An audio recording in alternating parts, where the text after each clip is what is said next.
পঞ্চপাণ্ডবহীন দলটার চলছে দিন বদলের সময়। হোঁচট খেয়ে ঘুরে দাঁড়াতে হয়, সেই পথে হাঁটছে এই টাইগাররা। গেল বছর জিম্বাবুয়ের বিপক্ষে আনকোরা ভারত দল হেরেছিল, তবে সেখান থেকে আর পেছনে ফিরে তাকাতে হয়নি তাদের। যদিও এখন সিরিজ জয় থেকে মাত্র এক ধাপ দূরে দাঁড়িয়ে আরব আমিরাত, তবে তাতে কি যায় আসে? যে পথে হাঁটছে বাংলাদেশ সেখানে জয় নয়, হয়তো শেখার প্রসেসটাই গুরুত্বপূর্ণ।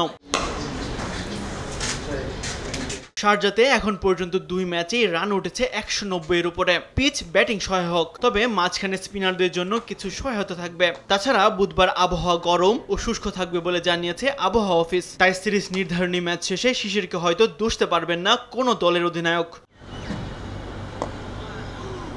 প্রথম ম্যাচের সেঞ্চুরিয়ান পারভেজ ইমন পায়ের চোট থেকে সেরে উঠলে ফিরতে পারেন স্কোয়াডে। সেক্ষেত্রে শান্ত নাকি শামীমকে ছাড়তে হবে স্কোয়াড, সেই সিদ্ধান্ত নেবে ম্যানেজমেন্ট। তবে নাহিদ, শরীফুল, তানজিম সাকিবদের হতে হবে আরও বেশি দায়িত্বশীল, সেটা আর বলার অপেক্ষায় রাখে না।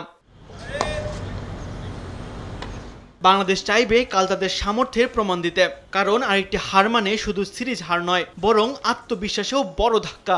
অন্যদিকে আরব আমিরাত ইতিহাস গড়েছে বাংলাদেশের বিপক্ষে প্রথম জয় দিয়ে, এবার হাতছানি সিরিজ জয়ের। সেই হুঙ্কারটাও দ্বিতীয় ম্যাচ জয়ের পর দিয়ে রেখেছেন প্রতিপক্ষ দলের অধিনায়ক।